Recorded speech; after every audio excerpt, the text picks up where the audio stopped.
오후에 한국 간다. 한국에 가는 게 왜 좋아? 난 오래전부터 한국 가보고 싶었어. 너무 궁금했거든. 한국이 왜 궁금해? 중국하고 일본 사이에 있는 작은 나라지. 거기 뭐 볼 게 있나? 차라리 깔끔한 일본이나 대륙의 문화를 볼 수 있는 중국으로 가지. 거기 북한이 한국이지 너무 위험한데 기대하고 가지 마. 실망할 거야. 출장은 제가 가게 되어 제가 좋다고 하는데 다들 한마디씩 하네요. 직장 생활을 하다 보면 해외 출장을 가게 되는 경우가 있죠.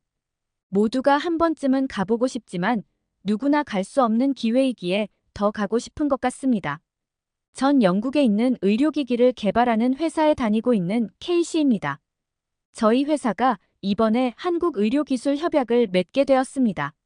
단순히 기술협약에서 그치는 것이 아니라 한국에 지점을 열게 되어 최소 5개월은 근무를 해야 하는 상황입니다. 하지만 초창기 회사를 운영해야 하고 낯선 이국 땅에서의 생활을 해야 하기 때문에 선뜻 지원하는 사람이 없었는데요. 아마 일본이나 중국 등 잘 알려진 아시아 국가라면 또 달랐을 수 있죠. 하지만 한국지사 발령이라고 알려질 때 다른 사람들과 달리 전 너무 신나고 설렜습니다. 사실 전 오래전부터 한국에 가고 싶었거든요. 바로 한국 문화가 궁금했기 때문입니다. 몇 년 전부터 드라마가 유행한 건 다들 알고 계실 거예요. 영국도 마찬가지로 K-팝 열풍이 불었답니다. 저는 K-팝을 좋아하는 친구를 따라서 뮤직뱅크 방송을 보고 드라마를 함께 보며 한국에 대해 관심이 생기기 시작했습니다. 제 친구는 K-팝에 맞춰 춤을 추는 것을 너무 좋아해서 주말에는 베를린 광장에 나가 함께 춤을 추기도 해요. K-팝을 좋아하는 친구들이 모여서 함께 춤을 추는 것인데요. 같이 모여서 K-팝 노래를 듣고 춤을 추며 즐거운 시간을 보내는 것을 너무 좋아했습니다. 빈 미국에서 열풍이 일어나며 그 기사를 영국에 많이 알리게 되었고 한국에 대해 관심이 생긴 사람들도 주변에 많아졌습니다. K-팝 콘서트가 되면 영국뿐만 아니라 주변국에서도 오기도 할 만큼 K-팝은 엄청나게 큰 인기를 끌고 있죠. 음악은 그 나라의 문화를 담고 있다고 생각하는데 이런 노래와 춤을 만들어내는 나라라니 언젠가 한국에 꼭 가보고 싶다고 생각하고 있었는데 이렇게 회사 일로 좋은 기회가 생긴 거죠. 전 한국에 가면 꼭 먹고 싶은 음식이 몇 가지 있었습니다. 지금도 여전히 K-팝을 좋아해 유튜브를 보는데 아이돌이 먹는 음식들을 직접 먹어보고 싶다는 생각이 들어서예요. 제가 먹어보고 싶은 건 짜장면, 삼겹살 등 너무 많았습니다. 제가 한국에 가서 일정이 빠듯하다고 밤늦은 시간이 되기 전에 다 하려면 일정이 바쁘다고 했더니 한국은 치안이 좋아서 밤늦게까지도 술을 마셔도 되고 그런 음주 문화가 또 하나의 문화라고 했습니다. 그렇게 한국에서의 시간을 기대하며 지냈고 드디어 한국에 도착했습니다. 같이 가게 된 엠마와 전 한국에 도착하자마자 눈이 휘둥그레졌습니다. 한국의 공항은 무척 인상 깊었습니다. 수화물 나오는 속도와 입국 속도가 빠른 것은 익히 들어 알고 있었는데요. 막상 제가 체험해보니 정말 달랐습니다. 예전에 일본을 여행할 때 입국에만 2시간이 소요되었었는데 30분도 채 되지 않는 입국 심사 시간에 놀랐습니다. 장시간 지낼 거라 짐이 꽤 무거웠는데요. 그때 발견한 게 바로 공항에서 짐을 옮겨주는 에어포터 로봇이었습니다. 무거운 짐을 원하는 위치까지 옮겨주는 스마트한 로봇이었습니다. 뭐든지 앞서가는 미래지향적인 느낌이라고 할까요? 앞으로의 한국 여행이 더 기대되는 순간이었습니다. 회사 가까이 삼성동으로 숙소를 정했고 공항 철도를 이용하여 이동하였습니다. 공항 철도로 향하는 안내 표지판이 곳곳에 있어 어렵지 않게 찾을 수 있었는데요. 마치 보물찾기 하는 미로를 지나는 기분이었습니다. 한국의 지하철은 스크린도어라는 장치가 되어 있더군요. 공항에서 보았던 로봇도 센서가 있어서 주변의 장애물을 잘 피해서 가던데 스크린도어도 지하철이 안전하게 정차한 후 자동으로 문이 열리게 되어 있었습니다. 발달된 기술이 생활 곳곳에 접목된 것을 보니 신기했습니다. 제가 일하는 분야도 의료기기 부분이라 첨단 기술의 발전에 밀접해 있다고 할 수 있는데요. 한국은 어느 한 분야가 아니라 사회 전반적으로 기술의 발달이 느껴지는 분위기였습니다. 지하철 내부도 굉장히 쾌적하고 좋더군요. 제가 지하철 노선을 보고 있는데 여행 중인 한 외국인이 말을 걸어왔습니다. 미국에서 온 여행객이었는데요. 본인은 한국의 지하철에 매번 놀란다고 하며 잠시 후 안내방송이 나올 건데 잘 들어보라고 하셨습니다. 그러고 보니 다음 정차역이 어딘지 글자로도 안내해주고 방송도 해주었습니다. 그리고 화살표를 통해 어느 문이 열리는지도 알려주었습니다. 저처럼 처음 한국을 여행하거나 한국인 중에서도 초행길인 사람들에게는 정말 유용할 것 같았습니다. 그러면서 본인은 한국을 너무 좋아해서 한국으로 여행을 1년에 한 번씩은 오고 있다며 한국하면 사람들이 불고기, 김치를 많이 이야기하는데 감자탕을 꼭 먹어보라고 하더군요. 전 이름도 생소한 감자탕이 웬 말이지 하고 흘러들었습니다. 어느덧 숙소에 도착해서 짐을 풀고 바로 강남역으로 향했습니다. 한국은 치안이 잘 되어 있는 편이라 일이 끝난 밤에 술을 마시는데 하나의 문화로 자리 잡아 독특한 음주 문화가 있다고 들었는데요. 특히 금요일은 불금이라고 불리며 다음날 출근 걱정이 없어 늦게까지 마음 편히 술을 마신다고 하네요. 택시를 타고 이동하려고 했는데 택시가 잘 안 보이더군요. 호텔에서 먼 거리는 아니라 버스를 타려고 버스 정류장으로 향했습니다. 버스 정류장에서 보니 우리가 타려는 버스가 5분 후 도착한다고 하더군요. 겨울에 버스를 기다려본 사람이라면 누구나 공감하실 거예요. 기다리는 5분이 1시간같이 길게 느껴진다는 것을요. 잠시라도 앉아서 기다릴까 하고 의자에 앉았다가 깜짝 놀라고 말았습니다. 아니 이게 무슨 일이죠? 늦은 저녁이 되어 쌀쌀한 겨울 날씨에 몸이 꽁꽁 얼어 있었는데 버스 정류장에 의자에 앉아 몸이 녹는 것 같았습니다. 따뜻한 버스 정류장 의자라니 제가 너무 놀라니 곁에 있던 한 대학생이 온돌리자라고 이야기해 주더군요. 추운 겨울 버스를 이용하는 사람들을 위해 설치했다고 하는데요. 겉으로 보기에 여느 의자와 다를 바 없었습니다. 저는 무슨 원리인지 궁금해 여기저기 살피기 시작했습니다. 뒤쪽에는 전기를 이용하는지 전선이 연결되어 있고 살펴보니 온도계도 있었는데요. 호기심 많은 저는 안짝 온도가 올라가는 게 보였습니다. 한 번 앉으니 이런 천국이 없었습니다. 엉덩이만 따뜻해지는 게 아니라 온몸이 온기로 충전되는 것 같았습니다.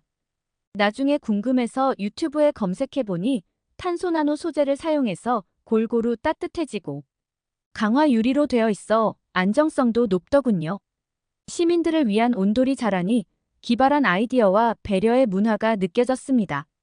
한국 사람들은 불금에 삼겹살과 소주를 먹는다는 유튜브 방송을 보고 정말 먹어보고 싶었거든요. 삼겹살집에 도착하자 이미 테이블마다 3, 3, 5 모여 술잔을 기울이는 사람들이 보였습니다. 고소한 고기 냄새와 정겨운 이야기 소리의 분위기가 너무 좋았습니다. 사장님 여기 삼겹살이요. 삼겹살이라는 발음이 너무 어려웠지만 직접 주문해보고 싶었는데요. 잠시 후 나온 불판과 두툼한 고기는 시간을 뺏기에 충분했습니다. 입안은 베이컨이 두꺼워진 것 같다며 신기하게 보았습니다. 본격적으로 불판 위에 삼겹살을 올려 굽기 시작했는데요. 고기가 익어가는 비주얼과 고기 냄새에 점점 흥분되었습니다. 노릇노릇 익은 삼겹살을 그냥 먹자 직원분이 오셔서 소스 찍어 먹는 거라고 알려주셨습니다. 그냥 먹어도 맛있는데 다양한 소스라니 매우 신기했습니다. 쌈장, 소금, 참기름, 생와사비, 매운 소스 등 이렇게 다양한 소스가 있다는 것도 놀랐고 어느 소스에 찍어 먹어도 맛있다는 게 더 놀라웠습니다. 왜 유튜브에서 많은 외국인이 삼겹살 먹방을 선보이는지 알겠더군요. 쌈장과 삼겹살의 조화는 정말 최고였습니다. 쌈이라는 것도 먹어봤는데요. 야채와 고기의 밸런스가 어찌나 적절하게 어울리던지 정말 건강하게 맛있었습니다. 엠마는 이 베이컨은 우주 최고라며 한국인들은 어떻게 하면 더 맛있게 먹을지 연구하는 연구자 같다며 박수를 쳤죠. 삼겹살집 사장님은 예전에 원래는 세겹살이라고 불렀다며 1930년에 조선 요리 제법에서 삼겹살로 불렀다며 삼겹살에 대한 유래도 알려주셨습니다. 식탁마다 있는 화요라니 직화구이를 이렇게 식당에서 맛보는 게 정말 신기했습니다. 삼겹살과 같이 먹는 소주는 정말 먹어본 사람만 아는 그 맛이더군요. 위스키나 보드카보다 맛이 강하지 않아서 더 좋더라고요. 저희가 너무 즐겁게 먹고 있어서인지 옆자리에 있던 대학생들이 한국에 온 걸 환영한다며 술 한 잔을 건넸습니다. 소맥이라고 이야기하며 건네주는 술에 한번 먹어보았는데요. 분명 소주를 넣었다고 했는데 소주처럼 강렬하지는 않았지만 시원하고 맛있었습니다. 이건 또 무슨 신세계인가요? 옆에 있던 여자친구는 스프라이트를 넣은 거라며 스프라이트와 소주를 섞은 걸 권하더군요. 단맛이 더해진 소주도 먹기에 좋았습니다. 소주는 가격도 착하고 다른 것과 섞어 먹기도 좋고 기분 좋게 취하게 해주는 마법의 술 같았습니다. 그렇게 저희는 늦은 시간까지 소주와 삼겹살을 즐겼고 그날 저는 신세계를 맛보았습니다. 기름진 삼겹살을 먹고 난 후 깔끔한 소주로 입가심을 해주니 저는 평소에도 잘 먹던 술을 더욱 많이 먹게 되었고 이렇게 삼겹살과 소주로 즐거운 시간을 보내고 숙소로 돌아왔습니다. 다음 날 아침 한국의 해장 음식이 궁금해졌습니다. 호텔 직원분에게 묻자 친절하게 이야기해 주시더군요. 각자 해장하는 방법은 많이 다르고 무엇을 먹느냐도 천차만별입니다. 아이스 아메리카노를 마시는 사람과 햄버거와 피자 같은 느끼한 음식을 먹는 사람, 콜라에 얼음을 넣어 먹는 사람 등 다양한 방법을 쓰지만 한국인들의 가장 근본이라고 부를 수 있는 방법은 바로 국밥을 먹는 겁니다. 본인도 해장국을 좋아한다며 호텔 근처 해장국집을 알려주었습니다. 기대감에 도착한 해장국집에서 메뉴를 살펴보았습니다. 뼈해장국, 콩나물 해장국, 황태해장국, 해장국도 한 가지가 아니었습니다. 사장님에게 추천 메뉴를 묻자 해장으로 가장 인기가 많은 것은 바로 콩나물 국밥이라고 했습니다.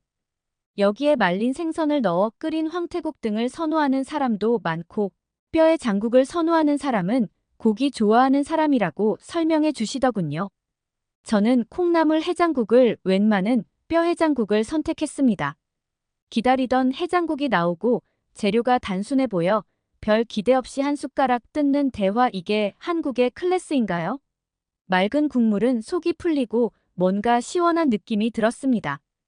영국에서 절대 먹어본 적 없던 맛이었습니다.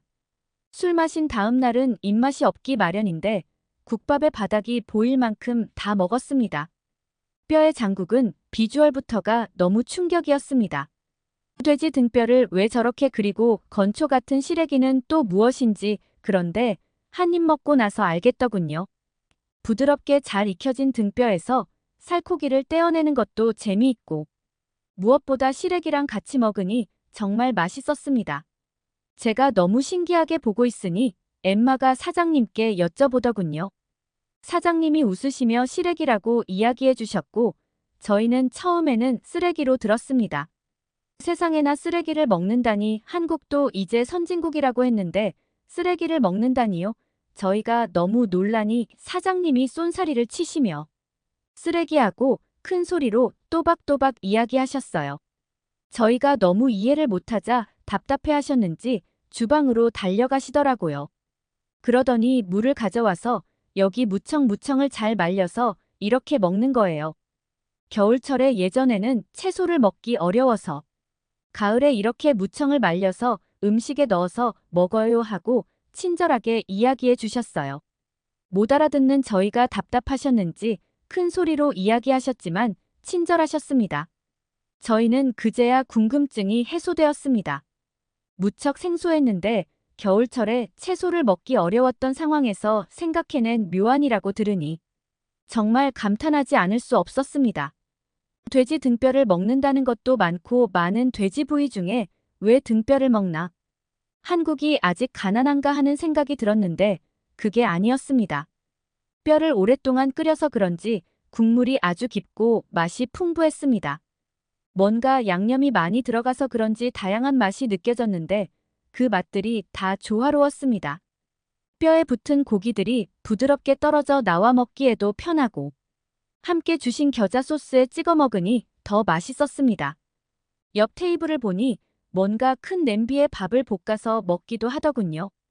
한 가지 음식을 몇 가지 방법으로 즐기는 건지 정말 신기했습니다.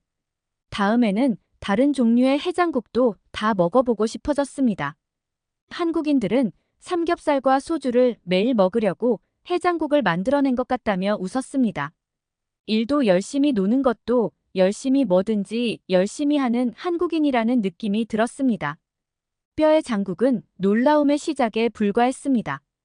제가 의료기기 기술 협약으로 한국에 있으면서 먹은 것 중에 또 한 가지 반한 것이 바로 갈매기살입니다.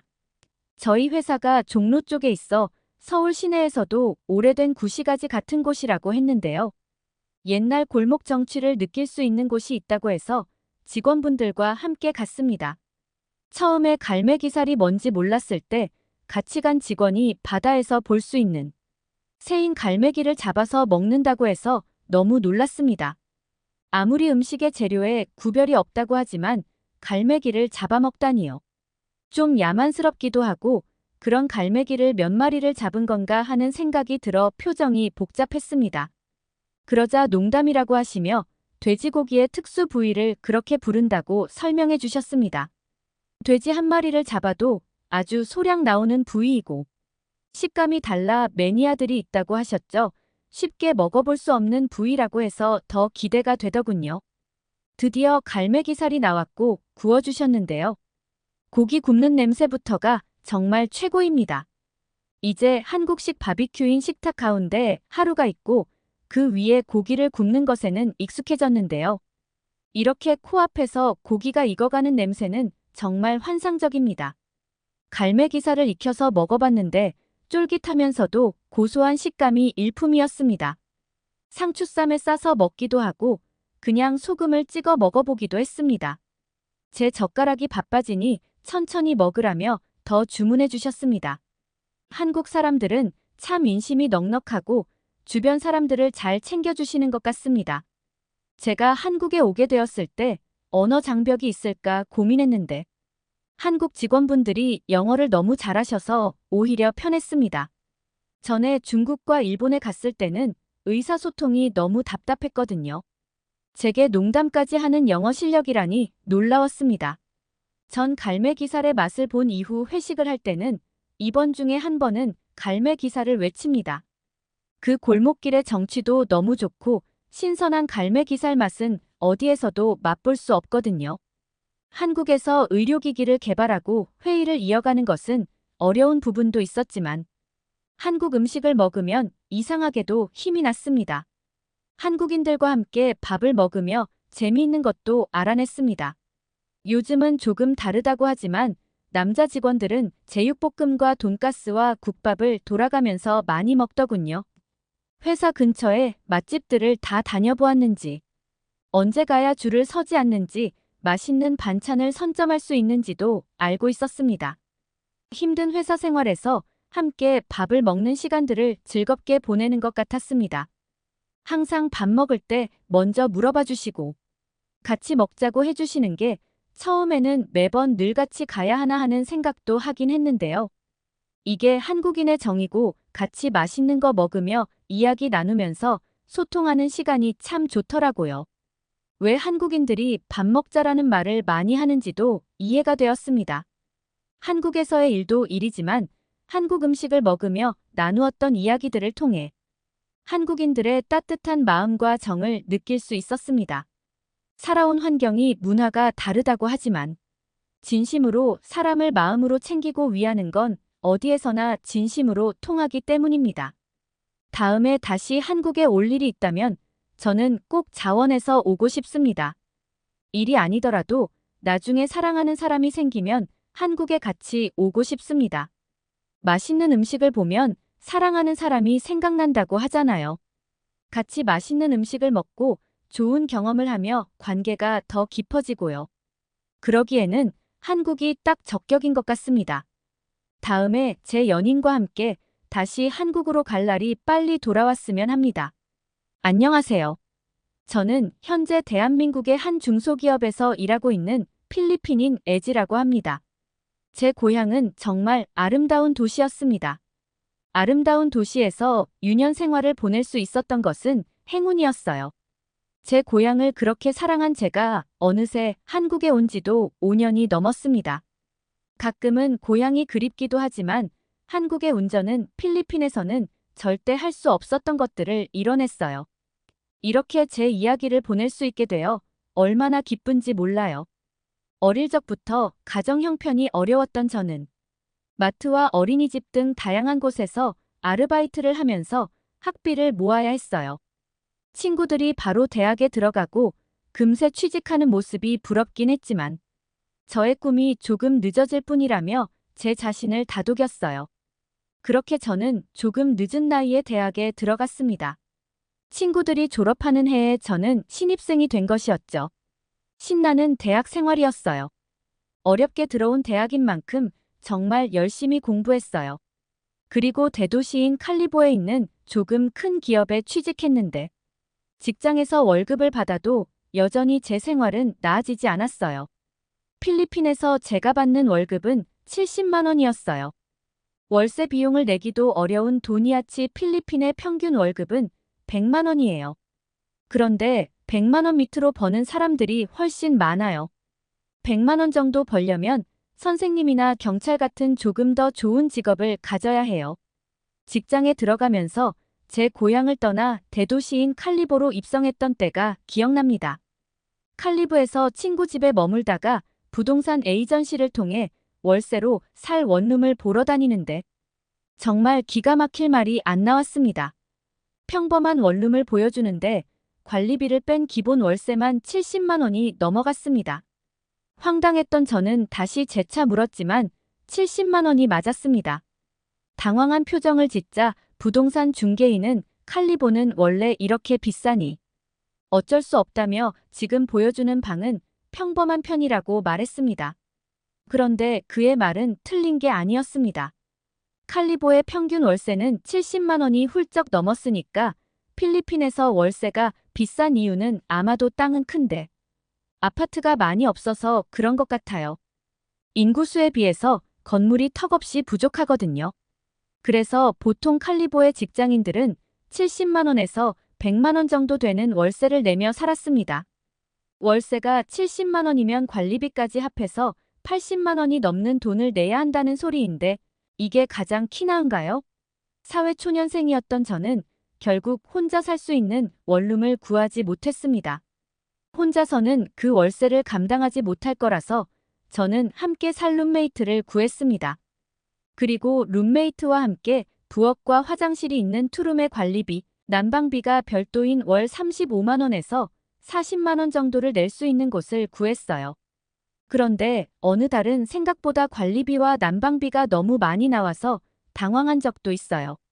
사실 더 저렴한 곳도 있지만 룸의 컨디션이 안 좋고 개인 공간도 없어서 불편해요. 그래서 개인 공간이 있는 조건 아래 최대한 월세가 합리적인 곳을 구한 거예요. 그래도 월세를 감당하기가 너무 힘들더라고. 월급은 정말 뒷거이만 해서 월세를 내고 나면 수중에 남는 돈이 별로 없었어요. 제게는 저보다 3살 어린 동생 안내가 있었는데요. 동생은 저처럼 학비 때문에 대학에 늦게 들어가게 하고 싶지 않았어요. 그래서 제가 직장에 들어가면 동생의 학비는 제가 대신 내줘야겠다고 생각했는데 막상 직장에 와서 월급을 받아보니 제 생활비를 감당하기에도 빠듯한 정도였어요. 저는 너무 어이가 없었습니다. 제가 돈을 막 쓰는 성격도 아닌데 남는 돈이 별로 없었어요. 그래도 아껴 쓰고 조금씩 저축도 했어요. 그렇게 몇 년 동안 부지런히 저금해서 모은 돈은 300만 원이었어요. 그 돈으로 동생의 학비를 내주었지만 또 학비를 내야 하는 날까지 저는 돈을 열심히 모아야 했어요. 너무 힘들었고 저는 안 되겠다 싶어 칼리보에 인근 도시로 이사를 갔습니다. 월세는 20만 원에서 30만 원대였지만 대부분 30만 원에 가까운 돈을 내야 했어요. 그리고 월급도 아주 조금이긴 하지만 이직하면서 조금 올랐기 때문에 그래도 생활은 조금 나아졌어요. 그래도 동생이 학비까지 감당하려고 하니 정말 힘든 상황이었어요. 힘들어도 동생은 공부에만 전념하면서 학교 생활을 하길 바랐기에 동생만 생각하면서 버텼어요.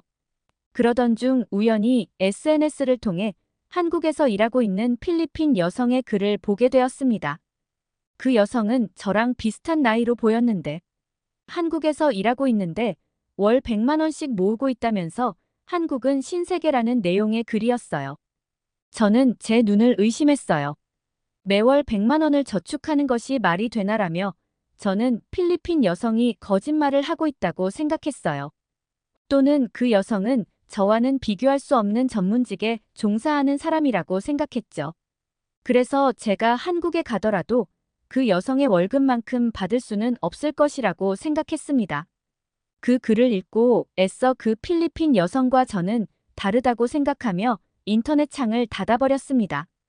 그리고 미래도 보이지 않는 일상적인 생활을 이어나갔어요. 일을 할수록 찾아오는 허무함이 제 마음속 가득 차기 시작했어요. 아무리 일을 열심히 해도 힘든 생활이 나아지지 않았으니까 그러던 차에 예전에 읽었던 SNS의 필리핀 여성의 글이 생각났고 엄청난 검색 끝에 그 여자의 SNS를 다시 찾아 들어갈 수 있었습니다. 그리고 메시지를 보냈어요. 한국에서 일하면 정말로 월 100만 원씩 모을 수가 있는 거냐고요? 그랬더니 그 여성이 정말이라고 하면서 계좌 내역을 찍어서 보여주더라고요. 정말 놀라지 않을 수가 없었어요. 그 여성의 말이 거짓말이 아니더라고요. 계좌 내역을 보자마자 그동안 궁금했던 질문을 쏟아냈어요. 고맙게도 그 여성이 한국으로 오게 된 계기와 지금 하고 있는 일과 한국 생활에 대해서 세세하게 알려주었어요. 그 이야기를 들으니 한국에 가고 싶다는 욕구가 마구 샘솟기 시작했습니다. 그런데 문제가 있었어요. 저는 한국어를 전혀 못하는데 어떻게 한국에 가서 일을 할 수 있을까 고민했죠. 저는 어떻게 한국어를 잘 못하는데도 취직할 수 있었냐고 물었더니 한국 회사도 해외 업무를 맡는 부서는 간혹 외국인을 뽑기도 한대요. 그리고 그 여성도 처음 한국에 왔을 때 한국어 실력이 거의 없었다고 하더라고요. 자기는 유학원에서 일을 하고 있고 해외로 유학을 준비하는 한국 학생들과 소통하고 관리하는 역할이었다고 합니다. 그러면서 저에게 여행사나 유학원 쪽 일을 찾아보라고 하더군요. 저는 그 말을 듣고 구인구직난을 다 뒤지며 제가 한국에서 일할 수 있는 직장을 찾았습니다. 저는 망설이지 않고 여러 회사에 입사 지원서를 넣었는데 처음 몇 군데에서 한국어를 잘 못한다는 이유로 합격하지 못했어요. 하지만 전 꼭 한국에 가서 일하고 싶었기에 한국어 관련 책도 사서 공부하면서 이력서를 계속 넣었어요. 그중 2군데에서 연락이 왔어요. 그곳은 여행사였어요. 인터넷으로 화상 면접을 보고 저는 최종 합격까지 하였답니다. 정말 그때를 생각하면 짜릿한 순간이었어요. 합격 소식을 듣고 다니고 있던 직장을 정리하고 저는 긴장감과 기대감을 가지고 한국으로 왔어요. 제가 다닐 회사는 인천 청라였어요. 그래서 청라에 작은 원룸을 구했는데 월세 비용을 듣고 깜짝 놀랐어요. 청라 원룸의 월세는 놀랄 정도로 싼 편이었습니다. 물론 중심가일수록 월세가 비싼 곳도 있었지만 필리핀에 비하면 훨씬 좋은 상황이었어요. 수도권에서 월세 30만 원대로 집을 구해 살 수 있다니 정말 신기했습니다. 관리비까지 합해 40만 원을 내고 살았죠. 물론 필리핀에서도 저 정도 월세를 감당하면서 살았지만 그때는 룸메이트와 나눠서 내고 있었던 것이었고 한국에서는 저 혼자서 사는데도 월세가 40만 원 정도이니 한국 원룸 월세는 필리핀 월세의 반값이나 다름이 없는 거죠. 한국에서 지낸 지 2년이 지났을 이때쯤에는 외국인 전세대출 상품을 이용해서 주거비에 들어가는 비용을 더 줄였습니다. 회사 사장님이 아시는 분을 연결해 주었기 때문에 안전하게 전세 계약도 할 수 있었어요. 그래서 매달 지출되는 고정비를 줄이고 저축하다 보니 어느새 제 통장에는 1억에 가까운 돈이 있어요. 그동안 한국 회사에서 5년 동안 일하면서 월급이 늘어나기도 했고, 그렇다고 제가 많이 받는 건 아니었어요. 최저임금보다는 많았는데, 그 돈도 필리핀에서는 꿈도 못 꾸는 큰 돈이었고, 그리고 주말에는 닥치는 대로 제가 할 수 있는 일을 다 해서 추가로 버는 돈도 있었어요. 한국에서는 자기가 검소하게 생활하려고 마음만 먹는다면 월급이 많지 않은 사람일지라도 세 자릿수 금액을 저축할 수 있어. 한 번은 저축하고 남는 여윳돈을 엄마에게 계좌로 입금해 드렸는데 그 돈이 150만 원 정도였어요. 그랬더니 바로 휴대폰이 울리더라고요. 필리핀에 있는 엄마가 제가 보낸 돈을 보시고 놀래서 전화하신 거였어요. 2달치 월급을 보내면 너는 무엇을 먹고 사냐면서 걱정하시더라고요. 그래서 한국에선 한 달치 월급에 못 미치는 금액이라고 했더니 엄마가 충격받으셨어요. 한국이란 나라가 그렇게 부자냐고 하시더라고요. 이번에 필리핀에 갔을 때 엄마에게 그동안 모은 통장 내역서를 보여드렸더니 너무 기뻐하시더라고요. 어떻게 이런 많은 돈을 모았냐고요. 필리핀에서는 대기업에 다녀도 이렇게는 많이 못 모을 거다라며 말했습니다. 엄마가 저를 칭찬해 주시려고 한 말이긴 하지만 실제로 아예 신빙성이 떨어지는 말은 아니었습니다. 필리핀은 월급이 너무 낮아서 돈 모으기가 정말 힘들거든요. 그 뒤로도 제가 번 돈으로 가족에게 종종 선물을 보내곤 했습니다. 한 번은 냉장고를 보낸 적도 있어요. 부모님은 이렇게까지 안 보내줘도 된다고 집에 있는 걸로도 충분하니 그만 보내라고 했지만 저는 한국 드라마에서 딸이 이렇게 선물을 보내면 부모님들은 좋아서 어찌할 줄을 모르는 모습을 보면서 저도 꼭 해보고 싶었어요. 부모님께서는 제가 우리 집에 든든한 대들 보라며 칭찬을 많이 해주셨고 한편으로는 못난 부모 때문에 제가 먼 타국에서 고생하면서 돈을 번다며 눈시울을 붉히기도 하셨어요. 저는 제가 이렇게 한국에서 일할 수 있는 것에 감사하고 하나도 고생스럽지 않다며 부모님의 걱정을 덜어드렸어요. 그리고 제 소망대로 동생은 아르바이트 없이 학업에 열중할 수 있었습니다. 그런데 제가 한국에서 이렇게 돈을 많이 버는 모습을 보니 동생도 한국에서 직장을 다니고 싶다고 하더라고요. 제가 만약 필리핀에 있었더라면 1억에 가까운 돈을 모을 수 있었을까요? 아마 불가능했을 겁니다. 저에게 이런 어마어마한 기회를 준 한국이란 나라에 너무 고맙습니다. 회사에서도 제가 꼭 필요한 사람이 되려고 남들보다 더 열심히 일하고 있어요. 정말 감사합니다. 머지않아 가족들이 저를 보러 한국에 온다고 하는데 벌써부터 한국 자랑을 하고 싶어서 신이 나요. 제 사연을 들어주셔서 감사합니다. 서울에 있는 한 고등학교 여기 볼링 대회에 참가 때문에 한국 고등학교로 단기 전학을 온 외국인 학생들이 학교 정문에서 서성이고 있습니다. 하지만 한 외국인 학생은 무언가 불만이 있는 듯 붙들고 있던 볼링 장비까지 바닥에 던져버리고는 속았다는 말을 합니다. 그런데 바로 그때 학교 정문으로 한 한국인 학생이 걸어 나오더니 화를 내고 있던 외국인 학생에게 볼링공을 건네고는 한마디를 하는데요. 그의 말을 들은 외국인 학생은 당황해서 어쩔 줄 모르고 모든 것이 진짜냐며 소스라치게 놀라는 모습을 보이는데요. 과연 한국으로 전학을 온 스페인 청소년 볼링팀은 한국에서 무슨 일을 겪은 것일까요? 안녕하세요. 저는 스페인의 청소년 볼링 대표팀으로 소속되어 있는 라우르라고 합니다. 얼마 전 저는 제가 다니고 있던 고등학교가 심각한 예산 부족 문제로 매각되어 버리는 사태 때문에 저희 청소년 볼링팀 친구들과 함께 한국으로 전학을 가게 되었는데요. 저희 볼링팀에 소속되어 있던 친구 게스퍼의 부모님께서는 꽤 규모가 큰 여행사의 CEO로 근무를 하고 계셨는데 저희 학교에 파산 소식이 들려오자마자 일단은 한국으로의 단기 이민을 가는 것은 어떻겠냐며 선수팀 전원의 부모님을 직접 찾아가 설득을 하셨습니다. 게스퍼의 아버님께서는 현재 시점에서 오직 한국이라는 나라만이 저희의 안전과 교육을 보장할 수 있을 것이라는 이유로 선수팀 전원의 부모님들을 설득하셨고 약 6개월 뒤 저는 볼링 대표팀 소속 친구들 몇몇과 함께 한국의 서울이라는 도시로 전학을 가게 되었죠. 그때까지도 저는 한국이라는 나라의 이름만 알고 있었을 뿐 제대로 알고 있는 정보는 아무것도 없었는데요. 그런데 제가 한국에 오고 나서 제일 처음 놀란 건 어째서인지 한국이 제가 태어난 나라인 스페인보다 훨씬 잘 사는 부유한 선진국처럼 느껴졌기 때문입니다. 일단 한국의 공항에 도착하자마자 제일 신기했던 것은 공항 천장 전체에 설치되어 있던 고급 에어컨이었습니다. 일반적으로 스페인에서는 매번 여름이 되면 엄청난 폭염 더위로 꼴머리를 앓고는 하지만 나라 전체가 그렇게 부유하지는 못해서 정부 시설을 제외하고는 에어컨이 설치되어 있는 곳을 거의 볼 수 없는 것이 현실인데요.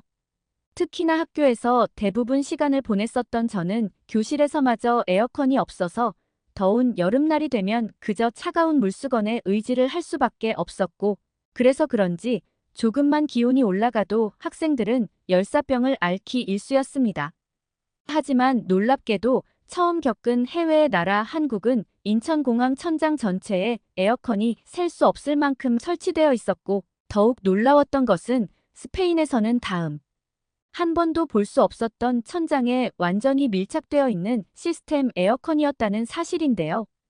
그때까지도 그렇게 생긴 에어컨을 뭐라고 부르는지 전혀 몰랐던 저는 공항에 있던 한 한국인 학생에게 손가락으로 천장에 에어컨을 가리키며 영어로 질문을 건넸고 한국인 학생은 적은 시스템 에어컨이라고 부른다면서 마치 저를 신기한 사람 보는 듯 했습니다. 스페인에서는 나라 자체가 돈이 없어서 에어컨이 너무나 귀한데 충격적이게도 한국의 공항에는 이러한 에어컨이 쉬지 않고 가동되고 있었고 그래서 그런지 엄청나게 더운 여름이었지만 인천공항 내부는 너무나 시원했는데요. 저뿐만 아니라 다른 친구들도 인천공항의 에어컨을 보더니 한국이 이렇게나 부자의 나라였냐면서 놀라워했고 몇몇 친구들은 한국이 스페인보다 가난한 줄 알았는데 이렇게 잘 사는 줄은 몰랐다면서 연신 천장의 에어컨 사진을 찍기 바빴습니다. 사실 스페인에서는 그 나라의 얼굴이라고 할 수 있는 공항조차도 제대로 관리되어 있지 않고 낙후되어 있어서 미관상 너무나 좋지 않은데 한국의 인천공항은 대충 비교를 해봐도 스페인의 공항보다 무려 3배 이상의 규모 차이가 나는 것 같아. 공항 내부가 너무나 쾌적하기까지 해서 냄새조차 나지 않았는데요. 스페인에서는 아직도 쓰레기를 버스 내부나 길거리, 심지어는 공항 통로에 그냥 지나가면서 버리는 사람들이 대부분인데 한국의 공항에서는 이러한 사람들을 단 한 명도 볼 수 없었고 심지어 대부분의 한국인들은 들고 있던 쓰레기를 화장실 앞 쓰레기통에 스스로 버리는 놀라운 모습마저 볼 수 있었습니다. 저와 친구들은 왜 게스퍼의 아버님께서 무조건 한국의 고등학교로 전학을 가야 된다고 고집을 부리셨는지 그제서야 이해가 되기 시작했고 실제로 한국은 공항뿐만 아니라 도시 인프라 시설에서도 스페인과는 비교조차 되지 않았는데요. 아직 나이가 어린 학생이어서 그런지 저와 친구들에게 엄청나게 크게 다가왔던 한국의 또 다른 인프라 시스템은 바로 공항과 연결되어 있던 버스였습니다. 놀랍게도 아직 스페인에서는 중심 도시를 제외하고는 버스를 타는 정거장이나 터미널이라는 시설이 명확하지 않아서 길거리에 있는 신호등을 이정표 삼거나 그저 사람들이 많이 모여 있으면 버스가 알아서 정차를 하는 시스템인데 한국에서는 길거리 구간마다 버스 정류장이라는 마치 집처럼 생긴 시설물이 있었고 그러한 시설물 내부에서는 공항과 마찬가지로 시원한 에어컨이 나오면서 심지어 음료수를 마실 수 있는 자판기까지 있었습니다. 만약 저보고 그곳에서 평생 동안 살라고 하면 살 수 있을 정도로 아늑한 공간이었고 스페인과는 다르게 버스가 몇 분 뒤에 도착하는지 정확한 디지털 전광판으로 알려주고 있던 것은 스페인에서 넘어온 저와 친구들에게는 세상이 무너지는 충격이었는데요. 저는 처음에 한국에서도 모든 정류장이 이런 것은 아닐 거라고 생각하고 친구들과 함께 길거리를 더 걸어봤지만 걸으면 걸을수록 더욱 크고 깨끗한 버스 정류장이 나올 뿐. 스페인에서처럼 길거리 쓰레기통을 정차역으로 삼는 버스 시스템은 한국에서 전혀 찾아볼 수 없었습니다. 몇 분 뒤에 버스가 오는지 알고 있으니 버스를 기다리는 시간도 너무나 효율적으로 느껴졌고, 심지어 저와 같은 외국인 관광객들이 한국을 많이 오는 이유 때문인지 버스 정류장 내부에서는 계속해서 영어로 버스의 안내 방송이 나오고 있더군요. 스페인에서는 자국민들조차 이러한 교통지표 안내 방송을 들어보기가 매우 힘든데, 한국인들은 물론 외국인들을 위한 도시 인프라 개선 작업까지 이미 끝난 것 같았고, 저는 이때부터 한국이 이미 외부 관광객들에게 인기가 많은 선진국이라는 것을 직감적으로 알 수 있었습니다. 또한 스페인에서는 버스가 정확히 언제 오는지 알 수 없어서 무려 1시간이 넘게 버스를 기다렸던 적도 많은데, 한국은 아무리 늦게 와도 버스가 10분 이내면 거의 도착했고, 휴대폰 교통 어플을 통해 확인해 보니 한 대의 버스가 아닌 꽤 많은 버스들이 교차하는 정류장이 상당히 많아서 더욱 이동하기에 편리하더군요. 상황이 이렇다 보니 저와 친구들은 한국의 볼링장은 도대체 어떤 모습일까라는 생각이 들었고, 그렇게 저는 친구들과 함께 가지고 있던 돈을 모아 서울의 도심에 있던 볼링장을 가보기로 했습니다. 저희의 한국행을 도우셨던 게스퍼의 아버님께서는 한국에서의 고등학교 생활뿐만 아니라 최대한 한국의 많은 것들을 경험하고 오라고 하셨고, 그러한 이유 때문인지 저희 청소년 볼링팀 전체 인원들에게 상당히 많은 여행 경비를 주셨기 때문에 볼링장을 이용할 돈은 충분했는데요. 스페인에서는 연습할 수 있는 볼링장 시설이 최고. 번화가 도심 지역으로 가야만 있을 정도로 인프라 시설이 낙후되어 있는데, 놀랍게도 한국은 서울의 길거리를 약 10분 동안 걸어 다니자 무려 3개가 넘는 볼링장을 발견할 수 있었습니다. 또한 스페인에서는 볼링장의 수가 적어서 그런 것인지 이용비 또한 상상을 초월할 정도로 너무 비싸서 평소 훈련을 하기에도 엄두가 나지 않았었는데, 충격적이게도 한국은 스페인보다 훨씬 저렴한 금액으로 더욱 규모가 크고 깨끗한 볼링장을 이용할 수 있더군요. 심지어 한국의 볼링장 내부에는 볼링을 할 수 있는 시설뿐만 아니라 당구장까지 같이 있었고, 이에 더해 볼링장 내부에 편하게 손을 씻을 수 있는 화장실이 있다는 사실은 저희 청소년 볼링팀 선수들에게 엄청난 신세계였는데요. 다소 인프라가 낙후되어 있는 스페인의 도심. 볼링장에서는 화장실이 다른 건물로 걸어가야 했을 정도로 불편한 시설 그 자체였는데, 한국의 볼링장은 이와 반대로 마치 하나의 복합시설처럼 느껴질 정도로 규모가 크고 쾌적했습니다. 심지어 볼링장 내부에 있는 고가의 볼링공들도 전부 마음대로 사용할 수 있다는 사실은 평소 볼링공마저 제대로 제공되지 않던 스페인의 볼링장과는 차원이 달랐습니다. 예전에 스페인의 볼링장에서 대회 참가를 했던 적이 있었는데, 그때 당시 에어컨과 화장실이 없는 불편한 볼링장 환경에 몇몇 선수들은 대회 중 기권을 했을 정도로 스페인은 아직도 오락시설에서 인프라가 낙후되어 있는데, 한국은 볼링장은 물론 길거리에 있는 그 어떤 오락시설들도 스페인과는 비교도 되지 않는 청결함과 규모를 가지고 있었습니다. 약간의 연습을 마치고 볼링장을 나와 서울의 길거리를 살펴보니 실제로 스페인에서는 제대로 사용할 수도 없었던 편의점이 정말 한 블록 건너 하나가 있을 정도로 한국의 도시 인프라는 대단했고, 그 중에서도 제일 신기했던 것은 도심 한복판에 흐르고 있던 청계천이라는 자연 휴식 시설이었습니다. 이미 수많은 한국인들이 저마다의 여유를 즐기며 청계천이라는 곳에 앉아서 휴식을 취하고 있었고, 이는 제대로 된 공원조차 없는 스페인의 현실과는 전혀 달랐기 때문인데요. 물론 스페인에도 몇몇 도심 공원이 있기는 하지만 대부분의 공원들이 제대로 관리가 되어 있기는커녕 노숙자들의 쉼터로 활용되고 있고, 심지어 얼마 전에는 공원에서 대규모 진드기 소동까지 발생해서 한동안 잔디를 걷는 것이 금지되기도 했었습니다. 하지만 한국은 평소 도시 방역에도 꽤 신경을 쓰는 듯 길거리에서 지나 벌레를 거의 볼 수가 없었고, 말 그대로 편하게 거리를 걷기만 하면 돼서 너무나 쾌적했어요. 한국인들에게는 당연한 일상이겠지만 한 걸음 한 걸음 걸을 때마다 쥐가 나오는 스페인에서 평생을 살아오던 저와 친구들에게는 한국의 모든 것들이 새롭게만 느껴졌고, 특히나 자유롭게 볼링 연습을 저렴한 비용으로 할 수 있다는 것은 한국인들의 삶의 수준이 얼마나 높은지 그대로 느낄 수 있을 정도였죠. 그런데 바로 그때 작은 비명 소리와 함께 게스퍼가 손가락을 부여잡고는 청계천 한복판에서 몸을 떨기 시작했습니다. 스페인에 있을 때부터 과도한 볼링 훈련으로 손가락에 철심을 박는 수술을 받았었던 게스퍼는 평소에도 종종 이러한 증상을 보이고는 했지만 어째서인지 이번만큼은 증상의 통증이 오래가는 듯 보였고, 게스퍼 또한 너무 아프다면서 도저히 못 참겠다는 말을 했는데요. 하지만 스페인이 아닌 타국에서의 긴급 상황에 저는 도대체 어떻게 해야 될지 전혀 감이 오지 않았습니다. 그런데 바로 그때 저희 소속팀 중 한 명이었던 빌라가 청계천의 벽에 응급이라고 적힌 비상 버튼이 있다는 말과 함께 소리를 지르기 시작했고, 저는 바로 버튼을 누르고는 주위에 있던 한국인들에게 도움을 요청했는데요.